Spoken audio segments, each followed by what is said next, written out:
اعوذ باللہ من الشیطان الرجیم بسم اللہ الرحمن الرحیم رب اشرح لی صدری ویسر لی امری واحلل عقدۃ من لسانی یفقہوا قولی صدق اللہ العظیم۔ السلام علیکم ناظرین، شہزادہ شوکت پروگرام صنعت و معیشت میں آپ کے ساتھ۔ ملت اسلامیہ ایک رہنما کی تلاش میں ہے۔ ملت پاکستان اپنی ترقی کی راہ ڈھونڈنے میں گامزن ہے۔ ہم پاکستانی دیکھ رہے ہیں کہ 12 کروڑ لوگ غربت کی لکیر سے نیچے۔ اگر پچھلے 5 سال معائنہ کریں ہم تو کبھی انفلیشن 30% ہے، کچھ پروڈکٹ میں 40% تک رہی اینول، اور کہیں اگر ہم ایوریج کو دیکھیں تو 15 سے 20% ایوریج انفلیشن۔ اسٹیٹ بینک کا رول دیکھیں تو 23% تک کائبر گیا۔ کائبر پلس لینڈنگ کو ایڈ کریں تو 25 سے 30% انٹرسٹ ریٹ پاکستانیوں نے دیا۔ گروتھ ریٹ کو دیکھیں تو کہیں نیگیٹو تھی پچھلے 5 سالوں میں، تو کہیں 2.83% کے قریب گئی، اور ایوریج دیکھیں 2-2.5% کے قریب۔ پاپولیشن گروتھ وہ بھی ڈکلائننگ ٹرینڈ، تو کبھی یہ 1.8% تھی، ابھی یہ 1.5%۔ تو ہم ایسے اسپائرل میں سنو بال فیکٹر کے تحت ہم اس طریقے سے اس سرکولر ڈیٹ میں، اس ڈیٹ ٹریپ میں، ماڈرن سلیوری میں ہے کہ اس سے نکلنے کے لیے اسٹرکچرل ریفارم چاہیے۔ اسی کمپیریزن میں اگر ہم یو ایس اے کی اکانومی کو دیکھیں کہ وہ فورسی کر رہے ہیں کہ اگلے 10 سالوں میں وہ 60 ٹریلین سے زیادہ کے قریب ڈیٹ ہوگا ڈالر ٹرم میں یو ایس اے کے اوپر۔ 4-5 سال پہلے وہ 20 ٹریلین کے قریب تھے، ابھی وہ 38 ٹریلین کے قریب ان کا ڈیٹ۔ وہ اپنی اکانومی کو سروائیول دینے کے لیے کوئی نہ کوئی جواز بناتے رہتے ہیں۔ کرونا سے پہلے کی اکانومی، کرونا کے بعد کی اکانومی، ابھی جنگ سے پہلے کی اکانومی اور جنگ کے بعد کی اکانومی، پوری دنیا کی معیشت اس وقت خطرے میں ہے، کیونکہ ایک جنگ سر پہ پوری دنیا کے مسلط۔ اس سلسلے میں آج ہمارے ساتھ بات ہوگی، ہمارے مہمان ہیں منصور آفریدی صاحب۔ السلام علیکم سر۔ وعلیکم السلام شہزادہ صاحب، کیا حال ہے آپ؟ سر بہت شکریہ، آپ نے ہمیں جوائن کیا عید کے بعد ماشاءاللہ۔ سر ایک افسوس کی بات بھی ہے کہ ایک بہت بڑا بدماش محلے کا جب اس کی اکانومی خراب ہوتی ہے تو 2 ہمسایوں کو لڑاتا ہے، تو دونوں سے پیسے لیتا ہے۔ ابھی سعودیہ، قطر، جن کے پاس پیسہ بہت ہے، اگر وہ جنگ میں ہیں تو ڈیفینیٹلی سعودیہ بھی پے کر رہا ہوگا کاسٹ، قطر بھی پے کرے گا کاسٹ، کویت بھی پے کرے گا کاسٹ، ایران تو کر ہی رہا ہے، اسرائیل تو انویسٹ کر ہی رہا ہے، اور امریکہ تو خرچ کر ہی رہا ہے۔ لیکن اوورال بیسس پہ ہم دیکھیں کہ معیشت کے اوپر جو اثرات پڑتے ہیں پازیٹیو یا نیگیٹو، کہیں نیگیٹو کے اوپر، سر اس وقت پوری دنیا کی معیشت اس وقت خطرے میں ہے اس جنگ کی وجہ سے۔ اس سلسلے میں آپ کیا فرمائیں گے؟ جی شکریہ ونس اگین۔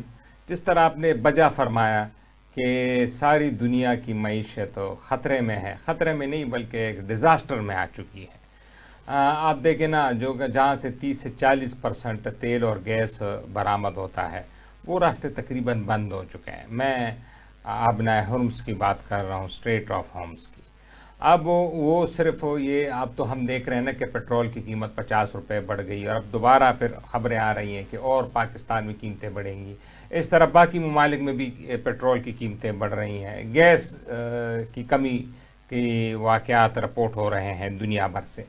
اب ہم تو صرف ان 2 چیزوں پہ یعنی انحصار ہے، اور میڈیا کا فوکس ہے کہ بھئی پیٹرول کم ہو رہا ہے اور گیس کم ہو رہا ہے، لیکن اس سے لنک بہت سی چیزیں بن رہی ہیں۔ اب اگر آپ کو میں چھوٹی سی مثال دے دوں کہ جو گیس ہے، جو قطر اس کو دنیا میں سب سے زیادہ پرووائڈ کرتا ہے، اس سے فرٹیلائزر بنتے ہیں، اور فرٹیلائزر سے آپ کو پتہ ہے ایگریکلچر بنتا ہے، ایگریکلچر آپ کا فوڈ سپلائی چین ہے۔ تو اگر خدا نہ کرے اگر اسی طرح ڈسرپشن چلتی رہی تو آپ کا فرٹیلائزر شارٹ فال ہو جائے گا، اور فرٹیلائزر شارٹ فال ہونے کے بعد آپ کے فوڈ ضائع نہیں اگیں گے یا کم اگیں گے۔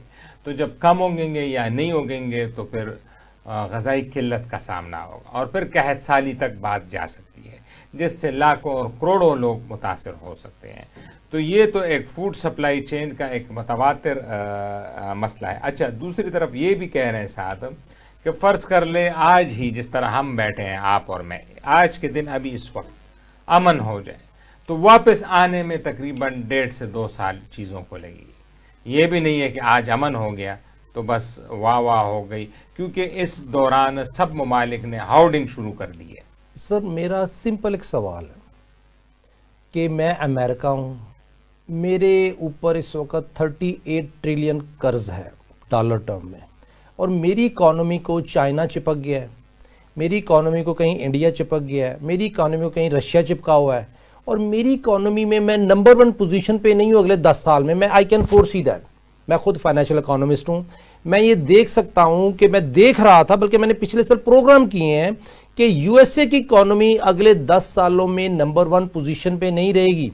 اس وقت بھی ٹھیک ہے وہ نمبر 1 پوزیشن پہ ہے, چائنیز جی ڈی پی کے مقابلے میں اس کا جی ڈی پی زیادہ ہے, لیکن اگر ہم ان ریئلسٹک ٹرم میں دیکھیں کہ جو فائنینشیل ایسٹ ہیں اور لائبلٹیز ہیں, اس کمپیریزن میں چائنا کہیں نہ کہیں اس کو مات دینے جا رہا ہے آنے والے ڈیکیڈ میں. اب اس سچویشن میں مجھے پتا ہے میری کمزوریاں بڑھ رہی ہیں, سوری سوال لمبا ہو رہا ہے. یو ایس اے کے پاس آپشن یہ ہے کہ میں کوئی ایسی سچویشن کریٹ کروں کہ اگلے 10-20 سال کے لیے میری جو جی ڈی پی ہے نا اس کی گروتھ کنسسٹنٹ ہو جائے, سسٹینیبل ہو جائے, اور میں اس سچویشن میں ہوں کہ میری نمبر 1 پوزیشن کو کوئی چھیڑے نہ. یہ جنگ اس کانٹیکس میں میرا خیال ہے لڑی جا رہی. ٹھیک ہے اس میں اسرائیل کا فائدہ ہے, اسرائیل گریٹر اسرائیل کے اس کو جو بھی آبجیکٹو ہیں وہ ہوں گے, لیکن وہ آبجیکٹو اچیو کرنے کے لیے کہ میں اپنی معیشت کے لیے جو مرضی کروں, میرا سر سوال سمپل ہے, کیا جنگ کے علاوہ یو ایس اے کے پاس کوئی آپشن تھی؟ اب جنگ آ گئی ہے تو اس میں جو معیشت کے اوپر اثرات پڑنے ہیں پوری دنیا کی وہ آپ نے بتا دی ہیں, لیکن اس کے اوپر یو ایس اے کی معیشت, ایران کی معیشت, اور خاص طور پہ سعودی. پھر ہم پاکستان پہ آتے ہیں. جی آپ نے بہت صحیح کہا, اور آپ کو میں ہمیشہ کہتا ہوں آپ نے دریا کو کوزے میں بند کر دیا. اس میں اگر کسی کو فائدہ ہے اس جنگ میں تو وہ امریکن معیشت ہے.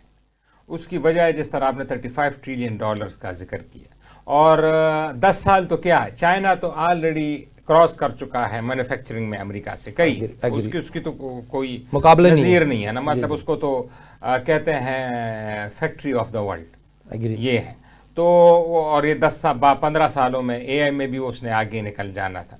اب امریکہ کے پاس اب دوسری جنگ عظیم سے لے کے اب تک ایک ہی ٹول رہا ہے, اور وہ ہے لڑائی. وہ لڑائی کرتا ہے, جنگیں کرتا ہے, اور اپنی ہیجمنی کو کنٹرول کرتا ہے. اب اس جنگ میں آپ دیکھیں گے اگر خدا نہ خواستہ, ہماری تو دعائیں ہیں کہ اگریمنٹ ہو جائے اور صلح ہو جائے, لیکن اس میں سے سب سے بڑا, کیونکہ اس میں اب گارنٹر پاکستان بھی ہے, میڈیٹر ہے, اسلام آباد میں مذاکرات ہوں گے.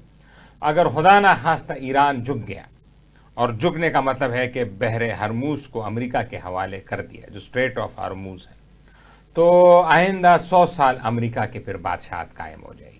دیکھیں نا آپ نے اس نے کس طریقے سے امریکہ نے اپنی چیزیں اچیو کی ہیں پچھلے 1 سال میں. ہم ٹرمپ کو کہتے ہیں نا بیوقوف ہے, یہ ہے وہ, کوئی امریکی صدر جب بنتا ہے نا وہ کوئی بیوقوف نہیں ہوتا, وہ 100 سال کی سوچتا ہے.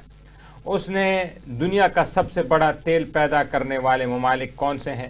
عرب ملک, سب پہ ان کی بیسز ہیں, کوئی عرب ملک ان سے چوں چرا نہیں کر سکتا.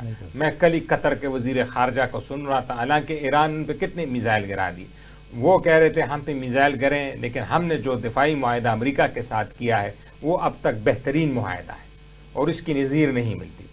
تو پہلے تو آ جاتے عرب ملک, سارا تیل امریکیوں کے پاس ہے, تو یہ آپ گن لیں کوئی 40-50-60% تیل ان کے پاس. پھر دوسرے نمبر پہ 10% تیل تھا وینیزویلا کے پاس, وہ بھی چلا گیا امریکہ کے پاس, 70% ہو گیا. باقی 15% ایران رہ گیا, اور اسٹریٹ آف ہارموز رہ گیا, یہ بھی چلا جائے گا. تو صرف روس کا تیل امریکہ سے باہر رہ جائے گا, جو کہ 10% بنتا ہے. تو اگر تیل پہ بادشاہت امریکہ کی ہو گئی تو پھر تو سارے, اور اس میں سوری ٹو سے حاضرین سے بھی, آپ سے, ہمارا تو بہت دوست ہے اور بڑا زبردست ہے, اور ہم کہتے ہیں گریٹر دین ہمالیہ اور depth with oceans, Indian ocean. تو لیکن ان کا قصور سب سے زیادہ ہے چائنا کا. وہ ایسا ہے جس طرح میں کہتا ہوں ماں باپ کا وہ بچہ ہے جو کبھی بڑا ہی نہیں ہوتا ہے, ماں باپ گلے کرتے ہیں کہ یہ ہمارا بچہ تو ہم دیکھ رہے ہیں لیکن اس نے پتہ نہیں کب بڑا ہونا ہے. تو وہ 1990 کے دہائی سے کہہ رہا ہے کہ میں نے اکانومی بنانی ہے. اکانومی بھائی آپ نے اکانومی بنا دی ہے نا, بس کریں نا. اور کتنی اکانومی آپ نے بنائی؟ یعنی ابھی چائنا کی جو اکانومی ہے آپ اندازہ لگائیں, جو ابھی پوزیشن ہے $20 ٹریلین ہے, یہی اکانومی امریکہ کی 2010 میں تھی. اور 2010 میں امریکہ نے جاپان کو ایٹم بم گرایا, روس کو شکست دیا, ویتنام لڑائی لڑی, صدام حسین کو گرایا, مڈل ایسٹ کو تہز و نیز کر دیا. یہ اسے 2010 تک سب کچھ کر چکا تھا. یہ ہمارے صاحب جو ہیں, ہمارے جو بڑے دوست ہیں اور قریبی دوست بھی ہیں, ہمارے ہمسایہ بھی ہیں, یہ کہہ رہے ہیں میں نے اکانومی بنانی ہے. سر تو کب تک یہ اکانومی بنائیں گے؟ میرا تو سوال چینی بھائیوں سے. سر چینی بھائیوں کا ایشو یہ ہے کہ وہ ایک ہومیوپیتھک دوائی کے طور پر آنا چاہتے ہیں, نہ کوئی انجیکشن لگے کسی کو, نہ ہم کوئی اسٹیٹ فارورڈ بات کریں اور ہم اپنا کام چلاتے رہیں اور اکانومی کو سروائیول دیتے رہیں جب تک کہ وہ سٹیج نہ آ جائے جہاں پہ کہ رسک فیکٹر میٹیگیٹ نہ ہو چکے ہوں. سر دیکھیں ابھی امریکہ چائنا کو ٹیرف وار میں تو لے کے آیا لیکن باؤنس بیک ہو گیا. امریکہ نے بٹ کوائن کے تھرو ڈالر ڈیمانڈ کریٹ کرنے کی کوشش کی اور کامیاب بھی ہوا, لیکن چائنیز اس سچویشن اس طریقے سے ٹریپ نہیں ہوئی جس طرح ریسٹ آف دا ورلڈ ہوا. اب تیسری یہی تھی سروائیول یو ایس اے کی کہ جنگ میں دھکیل دیا جائے. آپ نے ٹھیک کہا کہ اگر مذاکرات ناکام ہوتے ہیں تو پھر میجر تھریٹ چائنا کے لیے بھی ہے. کامیاب ہو جاتے ہیں, اگر کامیاب ہو جاتے ہیں, کامیاب کا مطلب ایران سرنڈر کر جائے تو میجر تھریٹ چائنا کے لیے بھی ہے. اب سچویشن یہ کہ چائنیز کو جو رول ادا کرنا چاہیے وہ نہیں ادا کر رہے, لیکن پاکستان کو جو رول ادا کرنا چاہیے کیا وہ کر رہے ہیں؟ پاکستان تو اپنی کیپیسٹی میں بہترین رول ادا کر رہا ہے. یہ دیکھیں نا ہماری جتنی ہماری کنڈیشن بھی تو دیکھیں نا, ہم تو 2 ارب 3 ارب ڈالر پہ سروائیو کرنے والی قوم ہے. کبھی IMF سے, کبھی سعودی عرب سے, ابھی بھی اس مخمسے میں تھے کہ سعودی عرب کا ساتھ دے ایران. اس کے باوجود ہم نے ڈپلومیسی بہت اچھی کی اور ہم نے اپنی جو ویٹ ہے اس سے ابو پنچ کیا ہے. پاکستان تو اتنا ہی کر سکتا ہے نا کہ وہ اس کی پاکستان کی خواہش ہے کہ ایران اور سعودی عرب کی لڑائی نہ ہو, تاکہ ہم نے ڈیفنس ایگریمنٹ سعودی عرب سے کیا ہوئے تاکہ ہم پس نہ جائے. ہم آلریڈی ایک بارڈر مشرقی بارڈر پہ مصروف ہیں ہندوستان کے ساتھ, مغربی بارڈر بھی بہت گرم ہے. افغانستان کا پتہ نہیں ہے, آپ کو پتہ ہے کہ جو PSL کے میچز ہیں یہ بھی رپورٹ آ رہا ہے, یہ بھی اس افغان وار کی وجہ سے محدود کر دیے گئے. تو ہم تو آلریڈی 2 سرحدوں پہ مصروف ہیں. اب اگر تیسرا سرحد بھی ایران کا کھل جاتا ہے تو ہم تو کیٹاسٹرافک ہو جائیں گے. ہمارے تو نہ معیشت چل رہی ہے, نہ ادارے چل رہے ہیں, نہ کچھ. تو یہ ایک اس کا سارا کریڈٹ میں فیلڈ مارشل صاحب سید عاصم منیر صاحب کو دوں گا کہ انہوں نے تنہا یہ سب کچھ جو چیزیں ہیں یہ کی ہے. یہ ہمیں اطلاعات ہے کہ ان کی طرف سے ہوئی ہے, حکومت کی طرف بھی انوالومنٹ ہے. لیکن یہ آپ کو پتہ ہے کہ حکومت کے وزیر اعظم صاحب بھی گئے تھے سعودی عرب, لیکن پھر جب فیلڈ مارشل صاحب گئے تو حالات کا رخ پلٹ گیا ہے. اور یہ انہی کی وجہ سے اللہ ان کو زندگی دے, اللہ ان کو عزت دے. لیکن وہ ایک بندہ نہیں کر سکتا. یہ ہماری ریاست کو سمجھنا ہوگا, ہماری قوم کو, کہ ایک بندہ آپ کے لیے لیکن ایک گھر ہے, اس میں ایک ہی بندہ کما رہا ہے اور اس میں 20 بندے ہیں. تو ایک بندہ تو قصوروار نہیں کہ اس نے ساری عمر ہی کما کے دینا ہے. سر 25 کروڑ عوام کو اس ایک بندے کا ساتھ دینا ہے, ریاست کا ساتھ دینا ہے تاکہ ہم اس مشکل وقت میں کامیاب ہوں. مجھے اچھی طرح یاد ہے سر, بچپن میں جب رشینز افغانستان آئے تھے تو ہمیں یہ کہا گیا تھا, پڑھایا گیا تھا اسکولوں میں کہ جی یہ جو جنگ چل رہی ہے اگر یہ رشینز کامیاب ہو گئے تو پاکستان پہ بھی قبضہ ہو جائے گا. تو یہ موٹیویشن لیول تھا کہ پاکستان رشین کو نہیں جانا چاہیے, کیونکہ ڈیفینیٹلی یہ ہماری کاؤنسلنگ کی جاتی تھی, کچھ حقائق بتائے جاتے تھے, کچھ نہیں بتائے جاتے تھے. بہرحال اس چیز پہ نہیں جا. ابھی جو اگر ایران پہ اسرائیل آ جاتا ہے تو پھر بھی تو ہم رسک میں ہیں نا سر. اب ہماری کوشش ہوگی کہ یہ ایران کے پاس ہی رہے, اسرائیل کے پاس نہ جائے یا پراکسی نہ ہو وہاں پہ. یہ بات تو آپ کی 100% صحیح, لیکن ہماری پہلی کوشش, وہ کہتے ہیں نا کہ آپ پہ کوئی بیماری آتی تو پہلے یہ ہوتا ہے کہ آپ نے پین کلر دینی ہوتی, اس کے بعد باقی دوائیں ہیں. ہماری پہلے یہ ہوگا کہ ہم سعودی عرب اور ایران کے پیچھے یہ لڑائی بڑھ نہ جائے.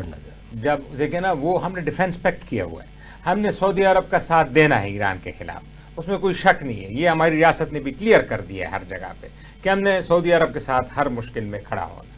اب پہلا تو یہ کہ لڑائی نہ ہو. جو دوسری بات آپ کی ہے کہ اسرائیل جیت جائے گا اگر ایگریمنٹ ہوتا ہے, تو وہ بدقسمتی سے تو وہ تو اب حالات اسی طرف جا رہے ہیں. کیونکہ اگر مذاکرہ ایک تو دو, اچھا ایران میں بھی دو فیکٹس ہیں. ایک تو سویلین حکومت ہے, وہاں کے صدر ہیں, وہاں کے اسپیکر ہیں. ایک ہے پاسداران انقلاب. اب اطلاعات ہیں کہ پاسداران انقلاب نہیں مان رہی مذاکرات کے لیے, کیونکہ پاسداران انقلاب وہ فوج ہے جو کہ خمینی صاحب کھڑا کر کے گئے تھے اور ان کو کہا تھا کہ آپ نے ہمیشہ انقلاب کی حفاظت کرنی ہے اور آپ نے اسلام کی اور شریعت کی حفاظت کرنی ہے. وہ اسی میں لگے ہوئے ہیں. اب پاسداران انقلاب کو سمجھانا یہ سب سے بڑی بات ہوگی, اور اگر وہ سمجھ جائیں اور انہوں نے وڈرا کر دیا. وڈرا کا مطلب ہے کہ وہ جو ڈیمانڈز ہیں جو امریکی ہے, اب وہ ٹرمپ صاحب تو یہی کہہ رہے ہیں نا کہ یہ بحرے جو ہرمز ہے یہ ہمارے حوالے کریں. وہ اب یہ نہیں کہہ رہے ہیں کہ یہ انٹرنیشنل پانی ہے. آپ ان کے بیانات سنیں, آخری بیان ہے انہوں نے کہا, پھر جب صحافیوں نے بہت سوال پوچھا کہ نہیں یہ کس طرح ایک ملک, تو کہہ رہے اچھا چلے آیت اللہ اور میں جوائنٹلی دیکھ لیں گے اس کو, مطلب میں ہوں گا. آپ سمجھ رہے ہیں نا, اگر عرب نہیں ہوں گے, ایران ہوگا, تو پھر میں اور ایران ہوں گے, ہم ڈیسائیڈ کریں گے کس کو تیل دینا ہے, کسی کو تیل نہیں دینا. تو سارا معاملہ وہی, میں آپ کی بات 100% آپ کی صحیح ہے, اس کو میں آگے بڑھاتا ہوں.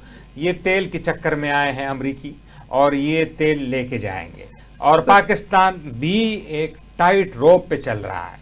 سفارتی کامیابی بڑی ہے اسلام آباد میں جو مذاکرات ہو رہے ہیں, لیکن یہ بھی ایک ٹائٹ روپ ہے. اگر ادھر سے ادھر مسئلہ ہو گیا, اور اس میں جو سب سے بڑی بات ہے جو کہ انٹرنیشنل کمنٹیٹر بلکہ وائٹ ہاؤس کے سابق اہلکار جو کہہ رہے ہیں, جو وائٹ ہاؤس میں بش اور کلنٹن کے ساتھ وقت گزرا, وہ کہتے ہیں اس میں سے سب سے مشکل بات کوئی بھی میڈیٹر ہوگا, چاہے پاکستان ہو, ترکی ہو, وہ اسرائیل کو سمجھانے والی ہے, کیونکہ اسرائیل امریکہ کے کنٹرول میں نہیں ہے. مذاکرات کامیاب ہو گئے, ایگریمنٹ سائن ہو گئے, اسرائیل نے ایرانی صدر کو کل مار دیا, پھر آپ کیا کریں گے؟ کہہ رہے ہمیں یہ سمجھ نہیں آ رہی کہ اسرائیل کو کیسے کنٹرول کریں گے. سر یہی بات ہے کہ قرآن مجید میں اللہ تعالیٰ فرماتے ہیں کہ یہ جو نان مسلم ہیں ان کے اوپر آپ بھروسہ نہیں کر سکتے. فیکٹ یہی ہے. ابھی جو آپ نے بات کی کہ مذاکرات ہو رہے ہیں اور کل کچھ نہ کچھ پھر اگر کوئی مس ہیپ ہو جاتا ہے ایران میں تو کون ذمہ دار ہوگا؟ سر اسلامک یونین اسام میں میں نے ایک ریسرچ سبمٹ کی تھی, اس میں ٹاپک یہ تھا کہ جو مسلم امہ ہے اس کو کس طریقے سے یونائٹ کیا جا سکتا ہے, اور ہم ترقی کیوں نہیں کر پائے. بیسیکلی اس میں نے دو باتیں کی تھی کہ ہم اگر اسٹریٹجکلی دیکھیں پچھلے 40 سالوں میں مسلم امہ کے جو کی ممالک ہیں, جس میں آپ دیکھیں ترکی ہے, پاکستان ہے, مصر ہے, لبنان ہے, اور اس کے گرد جو سیریا, شام, ان تمام کو دیکھیں, وہاں پہ ریٹ آف انٹرسٹ اور اس کی فسکل پالیسیز ایسے کریٹ کی گئیں کہ 10 سے لے کے 50% تک ریٹ آف انٹرسٹ گیا. جب مسلم امہ اللہ کے ساتھ حالت جنگ میں ہوں گے تو اس وقت ہم اسرائیل سے, امریکہ سے, یا ایران اسرائیل سے, امریکہ سے نہیں لڑ سکتا. میرا کوشچن یہ ہے, پچھلے سال میں بھی ایران میں تھا, 40% تک ریٹ آف انٹرسٹ تھا. میں نے کہا پاسداران انقلاب کس شریعت کی بات کر رہے ہیں جب وہ ایک سودی سسٹم کو پروموٹ کر رہے ہیں؟ پہلے اس سے نکلیں تو پھر آپ جنگ میں کسی اگلی میں کامیاب ہوں گے. جب تک آپ اس سے نہیں نکلیں گے تو آپ کامیاب نہیں ہو سکتے. سر اس سچویشن میں آپ دیکھیں, آپ نے مجھے اس کو ویٹ کرنا ہے کہ اسرائیل کی federal reserve, IMF, world bank, US سب کی اسٹریٹجی یہ تھی کہ مسلم امہ کو انٹرسٹ میں انگیج کر دیا جائے. اب جب ہم انٹرسٹ میں انگیج ہو گئے تو ہمارے اندر تو روحانی طاقت وہ نہیں رہی جو ہونی چاہیے تھی. تو اس کانٹیکس میں پاکستان بھی اس وقت کمزور ہے, ایران بھی کمزور ہے, ایجپٹ بھی کمزور ہے, ترکی بھی کمزور ہے, نو ڈاؤٹ. ترکی کے اندر دیکھیں کیا ہو رہا ہے. اور اس سارے سیناریو میں اسرائیل کے خلاف کوئی کیوں نہیں بول پایا؟ اس لیے کہ ہم معاشی طور پر سارے کمزور ہیں. جی بالکل آپ نے صحیح کہا. اصل مدعا ہی اور اصل مسئلہ ہی یہی ہے کہ اسلامک امہ بالخصوص اور مسلم ممالک سارے یہ سودی نظام میں جکڑے جا چکے ہیں. یعنی آپ 800 روپے لیتے ہیں تو آپ واپس آپ کو 1500 روپے کرنے پڑتے ہیں، اور جب آپ کے ریونیو نہیں بڑھتے ہیں، ریونیو اسکیمز بھی ختم ہو رہے ہیں، تو پھر آپ کہاں سے واپسی کریں گے؟ آپ ظاہر ہے پھر اور لون لیں گے اور قرض، اور پھر قرض پہ قرض، قرض پہ قرض۔ وہ انڈین فلم تھی، اس پہ ہوتے تھے کہ تاریخ پہ تاریخ، تاریخ پہ تاریخ۔ تو ہمارے پاکستان کے لیے یہ ہے قرض پہ قرض اور قرض پہ قرض۔ تو ہم قرض پہ قرض لے رہے ہیں، اور آپ کتنے بھی فوجی طاقت آپ کی ہو جائے، باقی ہو جائے، جب تک آپ اکنامکلی وائبل ریاست نہیں بنیں گے تب تک آپ کے فیصلے دوسروں کے محتاج ہوں گے۔ اور آپ منصور افریدی صاحب، ایک بریک کا وقت ہوا ہے، بریک کے بعد بات کریں۔ ناظرین، بریک کے بعد دوبارہ بات کرتے ہیں۔ ویلکم بیک ناظرین، شہزادہ شوکت پروگرام صنعت و معیشت میں آپ کے ساتھ۔ ہمارے فیلڈ مارشل صاحب، ہمارے پرائم منسٹر صاحب اس کرٹیکل سچویشن میں بہت محنت کر رہے ہیں، اور انہیں سپورٹ ہے 25 کروڑ لوگوں کی، کہ اپنی عوام کا اعتماد اگر ان کے ساتھ ہے تو وہ شیروں کی طرح لڑیں گے اور شیروں کی طرح اس سچویشن کو مینیج کریں گے۔ اگر آپ کو یاد ہو، حضرت خالد بن ولید رضی اللہ تعالیٰ عنہ کو سیف اللہ کا لقب دیا گیا، کب دیا گیا؟ جب وہ چند ہزار لوگوں کو بڑی آرمی سے بچا کے، ان کی جان بچا کے لے آئے واپس اپنی اسٹریٹجی کے تحت، تو ان کو سیف اللہ کا لقب دیا گیا۔ آج بھی ہم، چونکہ جو دشمن طاقتیں ہیں، جو انٹرنیشنل طاقتیں ہیں، جو معاشی مقاصد ہیں پوری دنیا کے، وہ کہیں نہ کہیں مسلم امہ کے ساتھ جڑے ہوئے ہیں۔ مسلم امہ کے اگر جو ہماری رولنگ فیملیز ہیں، ان کے پرسنل مفاد بھی کہیں نہ کہیں ملے ہوئے ہیں، لیکن اوورال بیسس پہ مسلم امہ جو حکمران ہیں، جو اللہ تعالیٰ نے مسلم امہ کے حکمرانوں کو یہ موقع دیا ہے کہ وہ بادشاہت میں یا پرائم منسٹر یا پریزیڈنٹ، جو بھی سچویشن، جس قسم کی سچویشن میں ہے، وہ ان کو دی گئی ہے، تو کہیں نہ کہیں آزمائش ہے، ٹرائل ہے۔ پاکستان اپنا کردار ادا کر رہا ہے۔ پاکستان اپنے کردار میں کتنا کامیاب ہوتا ہے، اس کے پیچھے کوئی نہ کوئی حکمت عملی ہے۔ اگر ہم آج امریکنز کے ساتھ بیٹھے ہوئے ہیں اور دوسرے لوگوں کے ساتھ بیٹھے ہوئے ہیں، ایران کے ساتھ بیٹھے ہوئے ہیں، سعودیہ کے ساتھ بیٹھے ہوئے ہیں، جس طرح آفریدی صاحب نے بریک پہ جانے سے پہلے کہا کہ کبھی بھی ہماری ہر ممکن کوشش ہے کہ سعودیہ اور ایران آپس میں ایک دوسرے کے ساتھ گتم گتا نہ ہو، اور ہم مذاکرات کی ٹیبل پہ آج کے مذاکرات میں بھی جو ہماری کوشش ہے کہ ایران ناکام نہ ہو، یہی ہماری۔ منصور آفریدی صاحب، کامیابی کی کوشش ہے، 25 کروڑ لوگ کو پاکستان کا ساتھ دینا چاہیے، نہ کہ کہیں پرانے کسی پولیٹیشین کا۔ اور ہم دیکھتے ہیں کہ میڈیا وار میں کہیں نہ کہیں انڈیا اپنا رول ادا کر رہا ہے۔ ایک یو ای سے ایک آئی ٹی کے لڑکے سے بات ہوئی تو انہوں نے کہا کہ ہمیں تو پیسے ملتے ہیں پرسیپشن مینجمنٹ کے، ہمیں پیسے یو ایس اے دے دے، ہم اس طرح کی میڈیا کمپین شروع کر دیتے ہیں، ہمیں انڈیا دے دے، ہم اس طرح کی وار شروع کر۔ پرسیپشن بلڈ کرنا ہی ہمارا کام ہے، جس کی بیس پہ رجیم چینج ہو جاتے ہیں۔ اب یہ جو ایران کے ساتھ کرنے کی کوشش کی کہ رجیم چینج ہو، پرسیپشن کچھ حد تک وہ کامیاب ہوئے، کیونکہ وہاں پہ معاشی کمزوری تھی ایران میں بھی۔ تو اب ادھر ہمارا انڈیا کہیں نہ کہیں سویا نہیں ہوا، وہ اپنے مقاصد میں بیٹھا ہوا ہے، افغانستان میں اپنا کردار ادا کر رہا ہے، ایران میں بھی کر رہا ہے، ایران کی ڈپلومیسی میں بھی ساتھ ہے، اور ایران کے ساتھ اپنی آئل ٹریڈ میں بھی ساتھ ہے، اور ایران کو اجازت بھی مل گئی ویسل لانے کی اور پاکستان کو نہیں ملی۔ یہ اس کمپلیکس سچویشن میں انڈیا کا رول کیا دیکھتے ہیں آپ؟ جی، وہ ان کا جو مین ہے وہ آپ دیکھ لیں کہ زیادہ تر اپنے اکانومی بھی انہوں نے ایفیسائز کیا ہوا ہے کہ ہماری اکانومی اور ہمارے لوگوں کی جو زندگیاں ہیں وہ بہتر ہو۔ اس سے لیے انہوں نے ہر ملک کے ساتھ تعلقات اچھے رکھے۔ پاکستان کے ساتھ تو ان کے شروع سے تعلقات خراب ہے، اس کو ہم سائڈ پہ رکھ دیتے۔ باقی ممالک کے ساتھ دیکھیں نا، چائنا کے ساتھ انہوں نے 1962 سے ایک گولی تک نہیں چلائی دونوں ملکوں نے ایک دوسرے پہ، تاکہ اکانومی گرو کرے۔ دوسرا، جو پاکستان کے خلاف ان کی وارداتیں ہیں وہ تو سب کے سامنے ہیں۔ نمبر 1 دیکھیں افغانستان میں انہوں نے کیا رول پلے کیا ہمارے خلاف۔ اب افغان طالبان کے پاس ڈرونز کہاں سے آ رہے ہیں؟ دیکھیں نا، وہ ڈرونز آ کے ادھر پنڈی تک پہنچ رہے ہیں، ادھر پنجاب کے بڑے بڑے شہروں تک پہنچ رہے ہیں، پشاور تک پہنچ رہے ہیں۔ تو یہ ان کو میرے علم میں تو ڈرون کا کوئی کارخانہ نہیں ہے کابل میں جو ڈرون بناتے ہو، وہ تو وہاں پہ سائیکل تک نہیں بن سکتا تو ڈرون کہاں سے بنائیں گے؟ صحیح بات. یہ انہی کی کارستانی ہے ہمارے خلاف. دوسرا یہ کہ جس طرح ہم بنگلہ دیش کا بڑا خوش تھے کہ ہماری طرف واپس آ گیا اور ایسٹ پاکستان، وہ ابھی الیکشن ہوئے ہیں اور اس میں لازم را نے الیکشن کو رک کیا ہوگا. جو آبدہ خالدہ ضیاء کا جو بیٹے تھے طارق الرحمان، وہ جب الیکشن جیتے اور وزیر اعظم بنے اور 2/3 سے جیتے ہیں، یعنی ہم تو جماعت اسلامی کے لیے خوش ہو رہے تھے نا کہ جماعت اسلامی کچھ نہ کچھ حکومت بنا لے گی، اگر حکومت نہیں تو الائنس پہ چلی جائے گی.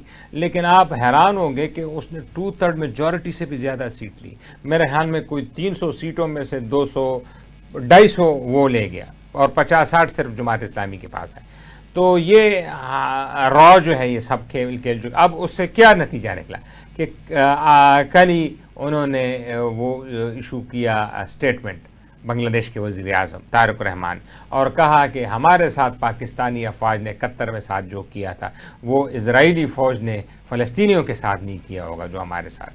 اب یہ دیکھیں نا ان کی نفرت ہمارے خلاف اتنی انڈیا نے ان کے ذہنوں میں ڈال دی ہے، بنگالیوں میں. تو دیکھو بنگالی بھی ہمارے خلاف انڈیا نے کیا ہے، را نے کیا، افغانستان کو بھی ہمارے خلاف کیا، نیپال، بھوٹان، سری لنکا وہ تو چھوڑے نا، وہ تو ہمارے ڈومین میں ہی نہیں آتے. اب رہ جاتا ہے یہ ایران، اور ایران کو شکر ہے ہمارے حکومت صحیح مینج کر رہے اب تک. اب کل کا کوئی پتہ نہیں کہ کیا ہو سکتا ہے، لیکن اب تک صحیح حالات سے مینج کر رہے ہیں. اور ہم اب افورڈ نہیں کر سکتے کہ انڈیا کو ایک اور ملک دے دیں کہ وہ ایران کے راستے ہمارے در اندازی کرے اور ایران کے راستے مسائل ہمارے پیدا ہو. انڈیا اسرائیل کو تو گٹ جوڑ ہے ایک، تو اس گٹ جوڑ میں کہیں نہ کہیں انڈین اسپائز بھی وہاں پکڑے گئے ہیں ایران میں. تو اس کانٹیکسٹ میں انڈیا کا رول کہیں نہ کہیں ایران میں چل رہا ہے. تو اس سلسلے میں دیکھیں سر، انڈیا اپنے را کے جس طرح لاسٹ پروگرام میں نے آپ سے بات کی کہ میاں صاحب سعودیہ میں ایک میٹنگ میں تھے، وہاں ایک انڈین نے بتایا کہ ہم نے تو اپنے را کے ایجنٹوں کو معاشی ایجنٹ بنا کے پوری دنیا میں پھیلا دیا ہے اور ان کو اکوپ کیا ہے، پیسے دیے ہیں، پاور دی ہے، طاقت دی ہے، اور ہر طریقے سے پی آر ان کو بنائی ہے اور اس کی برانڈنگ کی ہے، اور ان لوگوں کو اپنے برانڈ کر کے بزنس کمیونٹی میں اندر بھی چھاڑ دی ہے پورے، تاکہ انڈیا کو فورن ڈائریکٹ انویسٹمنٹ آئے. تو پاکستان کہاں ہے؟ تو اسی سچویشن میں بنگلہ دیش کے اندر جو الیکشن ہوئے اس میں وہ گھسا ہوا ہے. تو کیا اس طرح کے آئی ایس آئی اپنے معاملات کو اس طرح مینیج نہیں کر سکتے کہ معاشی ایجنٹ بنا کے پوری دنیا میں پھیلائے، اور جہاں جہاں یہ رول ادا کر رہے ہیں پاکستان کو خراب کرنے کے لیے اس کا کاؤنٹر ہم پاکستانی بھی پہنچے وہاں پہ؟ ہماری ایجنسیوں میں کی کیپیبلٹی میں تو شک نہیں ہے، وہ دنیا کی بہترین ایجنسی ہے، لیکن آپ کو پتہ ہے سب کچھ کرنے کے لیے پیسے بھی لگتے ہیں، اور ہمارے ریاست کے پاس پیسے نہیں ہیں. جب پیسے دیں گے تو کوئی نیٹ ورک بڑھے گا نا. اپنے کیپیبلٹی پہ تو وہ میں کہتا ہوں اپنے ویٹ سے ابو پنچ کر رہے ہیں. یہ دیکھیں امریکہ اور ایران کو ایک ہی ٹیبل پہ لانا یہ بڑی بات ہے کہ اس خطے کے لیے کہ مذاکرات ہو جائیں، اور اسرائیل کو بھی اس میں دعوت دینا. تو یہ لیکن باقی جو آپ بتا رہے ہیں اس کے لیے تو پیسے چاہیے. انڈیا کے پاس تو $700 ارب کی کٹی پڑی ہے ریزرو کی. ان کو تو دیکھیں نا ایک ہفتے میں ان کے ڈالر اپریسیشن سے 3-4-5 ارب ڈالر بڑھ جاتے ہیں، اور ہمیں تو $1.5 ارب IMF سے پورے سال کے لیے چاہیے ہوتا ہے. تو وہ تو نہیں ہو سکتا، لیکن ہمارے ادارے پھر بھی میں کہتا ہوں اپنے اس سے ابو کر کے ایسے ہی ہے نا. ہمارے اداروں نے کہ 2 بڑے بڑے ہاتھیوں کو ایک چھوٹے سے مارخور نے کٹے بٹھا دیا. یہ صحیح کیا، بڑے ہاتھی بڑے ہاتھیوں کو چھوٹے سے مارو، ادھر آ جاؤ، ادھر آ جا، ادھر بیٹھ کے مذاکرات کر. ایسے ہی تو اصل میں تو ہمیں جو اکانومی کے پرسپیکٹو ہے اس کو بھی دیکھنا پڑے گا، اور ہمیں یہ بھی کیلکولیٹ کرنے پڑے گی کہ جو ہماری اداروں کی جو فوجی اداری جو فیلڈ مارشل صاحب اور وزیر اعظم صاحب کی جو اچیومنٹ ہے اس کو ہمارے نیچے بیوروکریسی پھر اس طرح میٹیریلائز نہیں کرتے تاکہ ہمارے پیسے آئیں. اب دیکھیں نا یہ سفارتی ہماری جو کامیابی آئی 1 سال سے جاری ہے، لیکن اس کا ابھی تک معاشی کوئی فائدہ نہیں ملا. ہماری فائنانس منسٹری بھی نہ کوئی معاشی اس کا فائدہ اٹھا سکی، نہ کامرس منسٹری. ہمارے سیکٹری صاحب کیا کر رہے ہیں؟ سر یہ بڑا ہی ایک درد ماندانہ سا ٹاپک ہے. میں نے ابھی ایک implementation frame work structural reform submit کیا ہے منسٹری آف کامرس میں، کوئی رسپانس نہیں آیا. میں نے یہی اسٹرکچرل ریفارم اس وقت ڈار صاحب کی ٹیبل پہ اور پرائم منسٹر صاحب کی ٹیبل پہ SIFC میں ہے کہ جس میں منسٹری آف فائنانس کا اور منسٹری آف کامرس کا رول